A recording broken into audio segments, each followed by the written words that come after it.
So you're thinking about moving to Spain for college or just traveling to Spain, but mostly those of you thinking about moving to Spain for college, keep watching this video because I think I have a few good tips and advice for you. And if you know better or think you know better, still keep watching this video because I promise you what I have to say is definitely not going to hurt you. Okay? So here's a little background as to how I actually ended up in Spain for university. Also, if you see me looking down there, it's because I took a few notes, and just because I don't want to be all over the place, I'll be looking at there from time to time just to make sure I stay on track. Okay? All right.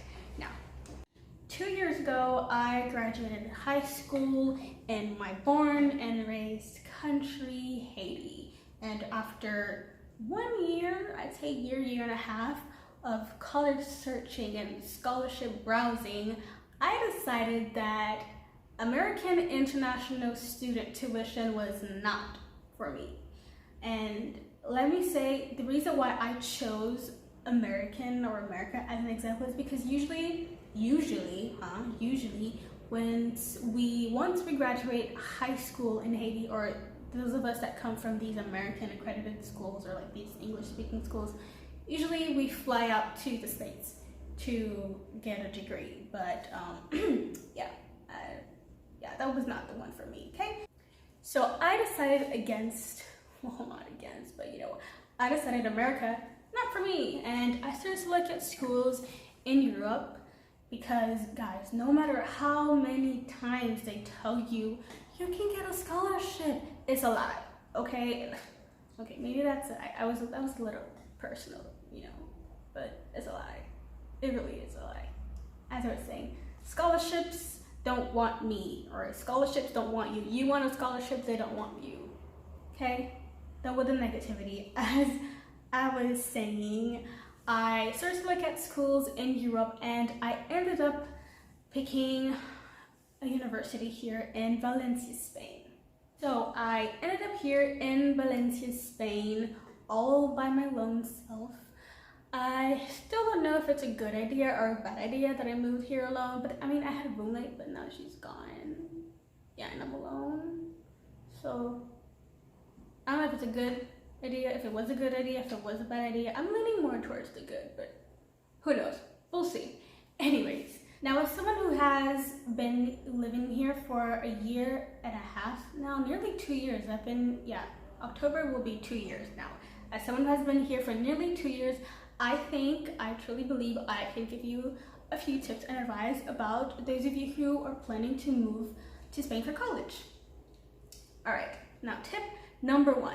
When you're looking for these universities online, and especially for those schools that are more along like your price range, okay, I am begging you to look at the reviews online. Make sure you read a lot of reviews about that school because it's completely foreign to you. If you've never heard of it before, read the review. If you have, then that's great, but if you have not, read reviews, ask a lot of questions, because let me just say that I am no longer attending the same school that I moved to Spain for. Okay, I had to completely switch because, I mean, there's some scammers out there, okay?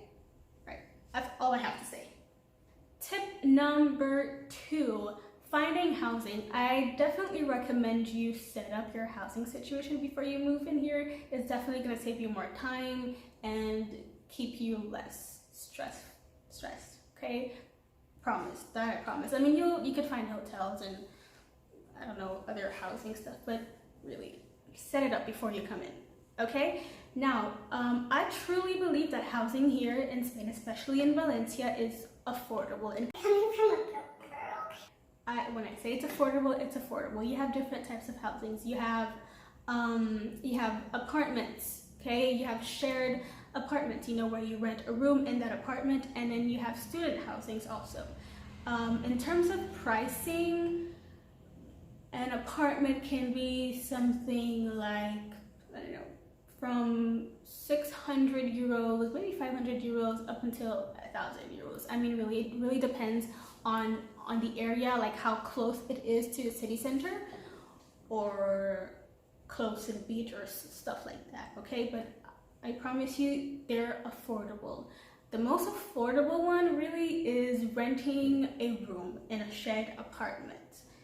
The price for these can range from, I know, 100 something euros to 600 something euros. So definitely affordable. But that, oh, by the way, this is without bills, okay? And like, well, the bills aren't really that much. Personally, I don't pay a lot for the bills, so yeah.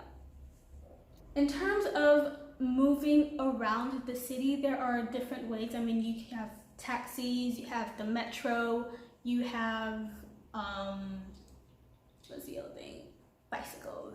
You could ride a bicycle. And, oh, where's my metro card? Wait a minute, I'll bring the metro card. Just a minute. So unprepared. As I was saying, transportation, you have the metro, you have bicycles, you have taxi, you can walk depending on how far away you live from your university or the city center, for example. Personally, I use the metro most of the time, and I get a little card like this to move around. I just recharge it weekly for like 7 euros something, and I get 10 travels, 10 voyages. I don't go out really often, and if I'm going out, I'll usually take the taxi, like going out. Okay, but moving around, I either walk or I take the metro. The metro is easier and faster, really. Now, in terms of surviving in Spain, when I say surviving, I mean, how do you eat? Well, not how do you sleep, we already figured that out, but especially how do you eat and how do you communicate, for example. First thing, I would definitely recommend you, I don't know, maybe take a few Spanish classes or download an app like Duolingo, I think it's called, or watch movies in Spanish with English subtitles. Personally, before I came here, I used to watch telenovelas in Spanish with English subtitles, but that was like way back, okay, way back. And it definitely helped with the way I was able to communicate more with people here. It definitely helped. Many people speak English, depending on where you go in, like a store, they usually speak English, but in the streets like that, if you're looking for help, for example, and you're speaking to them in English and they're looking at you like, sister, this is Spain. You either habla español or you go. Just kidding, they don't do that, by the way, just, you know, there's a way of being. No, they don't do that. And then, in terms of food, in terms of eating, okay, guys, for food, I can guarantee you, you don't have to spend, or you won't spend, well, you don't have to spend more than 100 euros per month. Personally, I only spend 70 euros a month. I never spend more than 70 euros, like, ever. And that's because I plan not my meals, I plan what I'm going to buy beforehand. Okay, I go grocery shopping twice a month, and I know where to buy my food. Now, yeah, as I was saying, I know where to buy my food, I know where to buy my stuff that benefits my wallet more. Okay, so personally, I don't think you need to spend more than 100 euros a month. I definitely don't spend more than 70 euros a month. And I mean, you don't always have to eat out, you know? It helps with saving money, guys. Okay. Once you have moved into Spain, there are a few things that you have to do, but the most important one, if you are on a student visa, I don't know if you just move in here, but if you're on a student visa, you have to get a foreigner identification number, which is called the NIE, or NIE, the NIE, right? And this number is going to, I mean, you could use it to open up a bank account, which we're going to talk about after that, but with that NIE card, you can move around Europe, or more specifically in the Schengen area. I don't know if that's how you pronounce it. So yeah, make sure you get a card. It's very important that you get your NIE card, okay? You have about 3 months, I believe, to get that figured out, 3-6 months. I mean, it depends for how long you get your visa, okay? Now, if you don't need a visa and you just move here, I don't know if you really need a NIE. Yeah, you do. Yeah, you do. Because I have one of my classmates who's from Italy, and she had to get her NIE, so you need it. I would say you need it, okay? Do your research. Like I said, do your research, ask people, okay? Second, working in Spain. If you are here as a student, you cannot work here, okay? If you are on a student visa, if you're here as a student, you cannot work unless you find somebody who wants to hire you, a company who wants to hire you, and they have to send somebody to the, I think City Hall, or I don't know where to send them. They send somebody to get you a work permit, a part-time work permit, not full-time, okay? You can't work. I tried it. I went to several interviews, and then once I'm like, yeah, I have a work permit. They're like, really? I'm like, yeah. They're like, oh, look at that. I'm like, look at what? And they're like, the door. well, not like that, but you get it. Didn't work for me, and I have to wait another year before I can ask for a work permit, like an actual work permit. So after 3 years of living here, you can ask for a work permit, okay? I've got another year to wait. So yeah, you can't work. So I would definitely,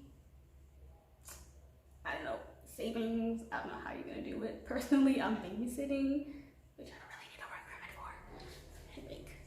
So that's what's helping me right now, okay? And of course, money that I get from my people, but you can't work.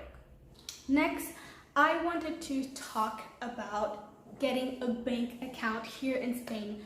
If you already have a bank account, great, that's amazing, but I really feel that it's important that you get a bank account here in Spain. It's definitely going to help you with the currency and just, you know, moving about here. It really helped me. I think it's better. I'm more independent like that, I guess, if that makes any sense. So yes, bank account here in Spain. Now, in terms of currency, now, if you have people sending you money from a non-European country and you think that European sign, that the fact that it's euros is not gonna mess you up, then you are wrong. Okay, you're very wrong. I have had problems, and I'm still having problems with the whole currency thing when they, you know, when they send me money, and I think I'm gonna, oh, like I'm gonna have this much, and it's like, you're just like, no, honey, not like that. It's not that easy. So keep that in mind. Keep the currency in mind. Very important. So yeah, I think that's about it. I think these are the most important things that you should know before moving in here. After that, everything just comes pretty smoothly. Yeah, very important that you know a little bit of Spanish. Like, trust me, it really helps. It really helps. You're a whole lot less intimidated, and you know, you feel more comfortable and you settle in quicker. But if you don't, it's fine. It's totally fine. You can learn along the way. All right. And like I said before, I am living here in Valencia, Spain. I'm not in Barcelona. I'm not in Madrid. Not in the, you know, bigger cities. Although Valencia is a pretty big city, it's not as big as those. But I truly believe that the experience is somewhat the same in terms of living. Although I've heard a lot of people say that Valencia is more affordable than Madrid or Barcelona. So just keep that in mind. Okay, I hope you guys find this video helpful, and if for any reason you have more questions, don't hesitate to leave a comment down below. I will answer. And after that, yeah, I mean, if you follow these tips, and there are many other more online, or ask a few people, I can guarantee you your move here will be very smooth and easy. Other than that, Spain is a beautiful country. I love Valencia. It's a beautiful city. It's not very crowded. Well, nightlife used to be amazing. We don't do that anymore, but nightlife used to be great. You know, the beach is amazing.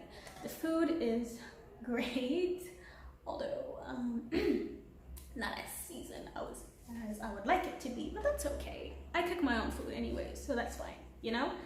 And yeah, thank you for watching. Don't forget to like, subscribe, and comment.